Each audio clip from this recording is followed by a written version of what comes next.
Rolling down the boulevard in the speedboat Corvette, like a tail on a tornado ring to promise soaked in sweat. One hand on the glass pipe,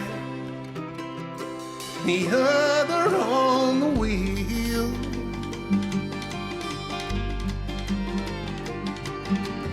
Devil riding shotgun, singing, boy, let's make a deal. This is Groundless, a Justified podcast. This is a podcast where we watch every episode of Justified and then come on here and talk about it. I'm Chris. That man is Randy. Greetings. Greetings indeed, and we are back to talk about episodes 4 and 5 of Justified City Primeval. Episodes called Kokomo and You Good, ? As opposed to You Good statement. and we're joined this week by Michael, who is a listener of the podcast, also a lawyer, or a recovering lawyer, I guess I would say, and somebody who has experience practicing law in the Detroit area. Thanks for joining us, Michael. Welcome to the show. Thank you, and glad to be here. A big fan of both the TV show and the podcast. Yeah, that was going to be my first question to you. So you like Justified? Ooh, love it. Just finished rewatching it recently to get myself ready for Primeval. Okay, cool. And so what's your, let me ask this. Who's your favorite original Justified character? It's got to be Boyd. Boyd, yeah. I kind of like Boyd myself. I feel the same way. I can't say I like him as a person, but he was endlessly entertaining and intriguing. Yeah, Walton Goggins really brought him to life, and it's lightning in a bottle, right? And I think we're seeing a little bit of how special that kind of performance was as we watch City Primeval, and we'll probably talk a little bit more about that as we dig into these episodes. But so I was going to say, Michael, would you give us a little bit of your background as far as you're an attorney, and just tell us, like you told us a little bit about what you were doing before we started recording, but tell us a little bit about your law expertise or law experience. Sure. Well, after I went to law school in New York and graduated in the mid-'90s, moved back to Detroit, where I'm originally from, and I practiced law there for a number of years, doing mostly criminal defense and some civil litigation. And then in the early 2000s, I transitioned to what I do now, which is working as a private investigator, finding missing heirs in probate cases and also finding assets. So through both of those careers, I've spent a lot of time in the court system throughout the Detroit area. That's fantastic. Because my experience as far as is like Legally Blonde. So my question to you would be, would you rather have a client in criminal law who committed a crime malum in se or malum prohibitum? Did my law school professors put you up to that? Because that was too long ago for me to remember what those phrases mean. It was just one of the things that Elle Woods had to answer in her during the movie. First year class, funny. Yeah, first year law class at Harvard. Too long ago. Yeah, it's one of those are phrases you never use outside of law school. So it's been way too long. My favorite legal Latin phrase that nobody actually knows what it means is mutatis mutandis. It shows up in contracts all the time. It's like, okay. Anyway, that was a nice. I just had to get that in because we don't do enough Legally Blonde references in the podcast. You know what? It's funny. We do enough OC references though that I don't know if you saw the message we got on Twitter today or yesterday. I don't know if it was today or yesterday. No, not you, Randy. Yeah. We got a request that when we're done with Justified, we need to pivot to the OC. Oh man, I'm down for that. I'm so down for that. Well, we've talked about like how we would do something like that, and it wouldn't be like an episode by episode sort of thing. But yeah, I mean it's a possibility, I suppose. Give the fans what they want. We could do like one season, it could do basically the whole run of the series, I would guess. Yeah. So. I'm down.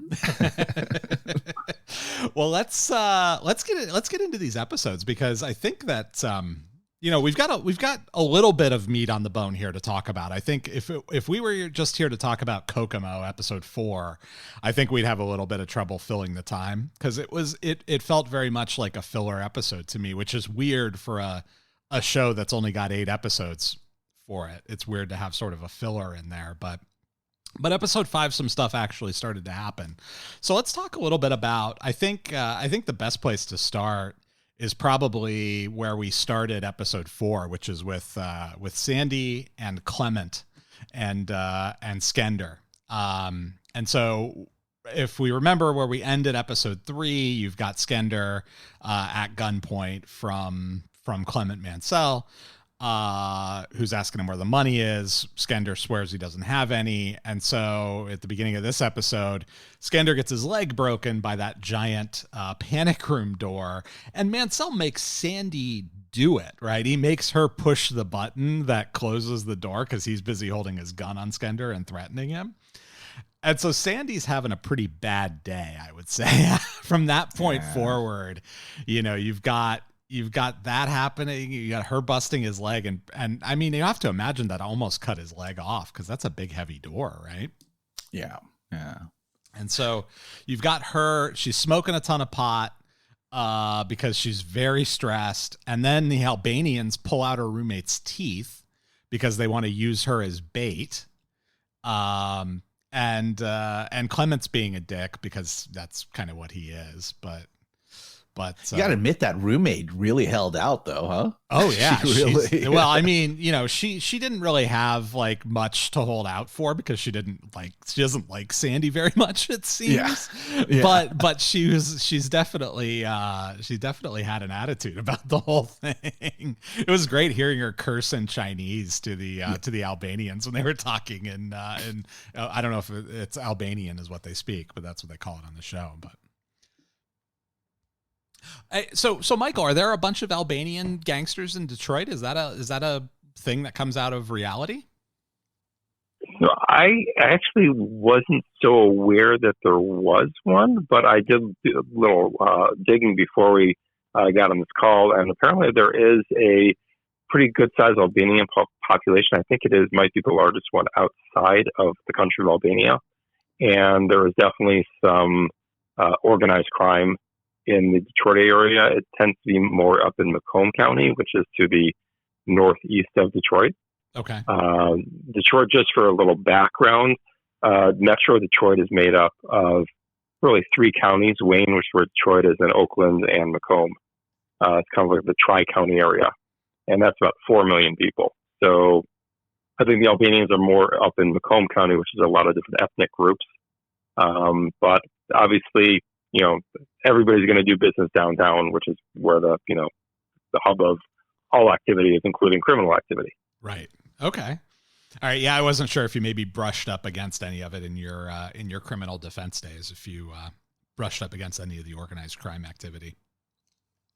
No, not really. I can't, which is not to say that I didn't have clients that were not necessarily in there. It was never implicated in their crimes. If they did it, they were more freelancing. Okay. Yeah, that makes sense. You associates, not so much the made guys, if you will. Right. Yeah. Okay. All right. Yeah. So Sandy's having a bad day. Clement, though, is kind of in hog heaven. I don't know. We've talked about a little bit about how he's sort of like the Joker. And he's just thriving on chaos. We find out in these episodes that, well, first of all, I have to mention the tighty whities. I have to mention that it appears that he's wearing a codpiece of some sort under those tighty whities, right? I mean, this is not authentic. It's like Marky Mark in Boogie Nights. Exactly. That thing enters the room 3 seconds before he does. I don't know what the deal is there. It reminds me of like Siegfried and Roy.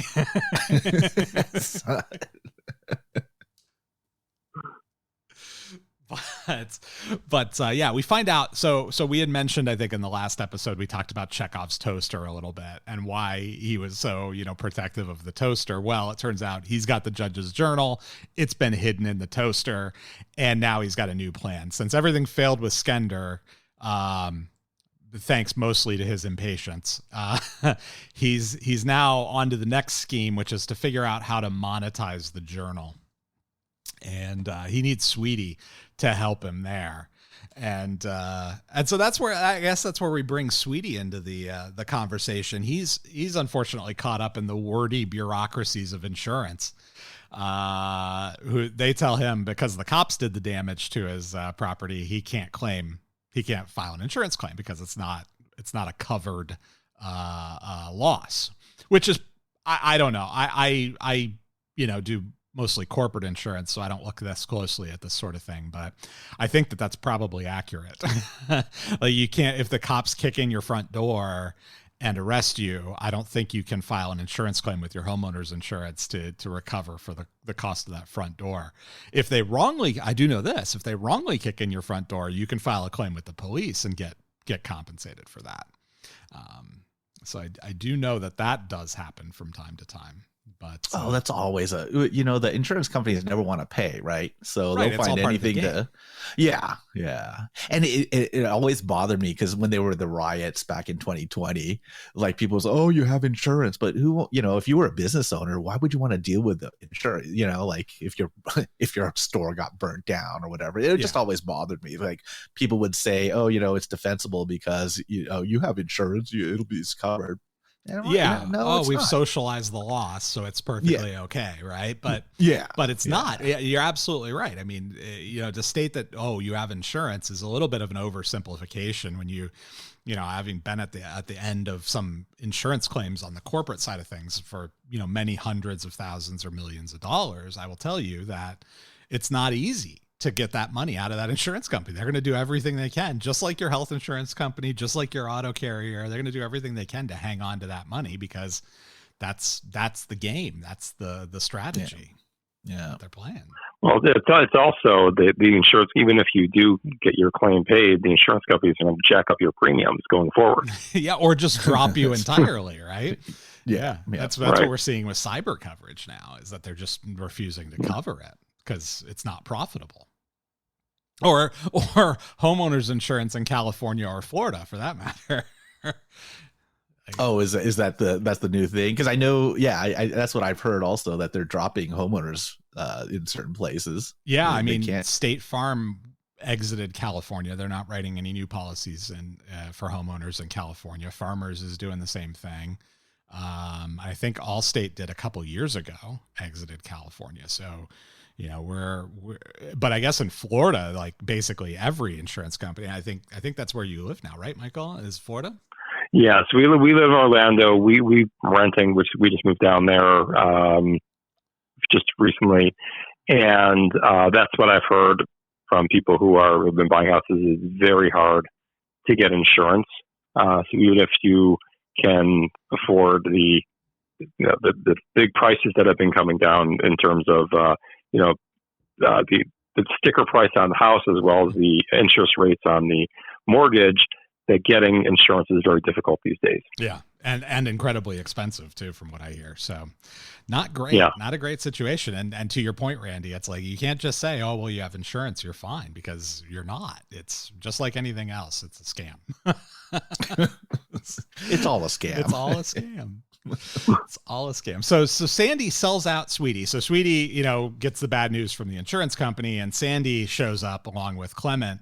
Clement's there to bring what he sees as good news with the diary. And Sandy immediately sells out Sweetie on the gun that she hid in his bar. Like, she's kept up this lie about throwing it in the river, and then gets to Sweetie's and is like, nope, I hid it here. And Sweetie has to come clean and say, yeah, I found it so the cops didn't, and I hid it.